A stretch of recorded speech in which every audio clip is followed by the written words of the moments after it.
ছোটবেলাটা কতই না মজার আর আনন্দের হয়, তাই না?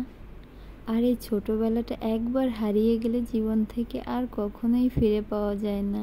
আমার সোনামা নিজেও জানে না যে এখন সে কতটা সুন্দর একটা জীবন পার করছে। আমাদের জীবনটা কি অদ্ভুত, তাই না? ছোটবেলায় মনে হয় যেন বড় হওয়ার একটা ব্যস্ততা থাকে, কিন্তু যখন হঠাৎ করে বড় হয়ে যাই আমরা, তখন যেন এই ছোটবেলাটা ফিরে পাওয়ার জন্য কত কাকুতি মিনতি করি, কিন্তু সেটা কি আর আদৌ সম্ভব? আমরা কিন্তু ছোটবেলায় অনেক আনন্দ করেছি, আমরা যেহেতু গ্রামে মানুষ হয়েছি।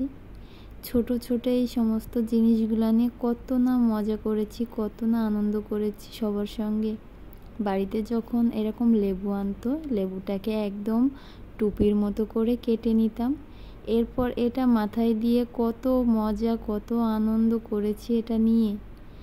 এখন তো এগুলো দেখাই যায় না আসলে। এখন সবাই কেমন জানি একটা হয়ে গেছে, ডিজিটাল যুগ বলে কথা।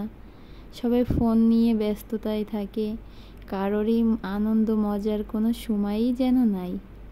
আমার সোনামায়ের সঙ্গে গল্প করছিলাম যে এই লেবুর খোসাটা দিয়ে আমরা এরকম টুপি করে মাথায় দিতাম, তাই ও একটু আনন্দ করলো এই টুপিটা মাথায় দিয়ে।